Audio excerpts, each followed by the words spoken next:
Jacqui Molyneux. I'm President of the Royal College of Veterinary Surgeons, and I run a small animal hospital in the northeast of England.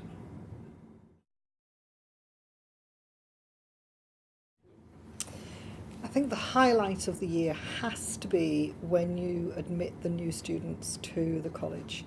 It's something you do right at the beginning of the year, and every time I do it, it makes the hairs stand up on the back of my neck. We are looking at changing the structure of council. We've gone through a phase of restructuring the committees. We've introduced an audit and risk committee who are sort of taking a helicopter view, if you like, of the council business. And then we've restructured committees so that people can play a much more strategic role. We've introduced a board which can look at the operational running of the college, and again, that will mean that council can look at the much more strategic parts rather than being involved in the day-to-day small details.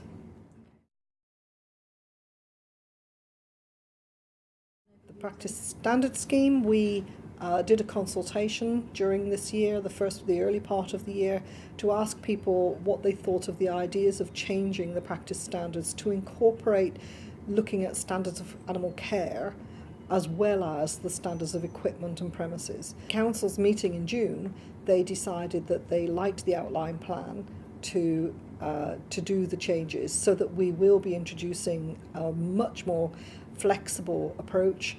There will be a modular system where people can eat up the ladder to improve their standards and then become recognised as having better standards of animal care.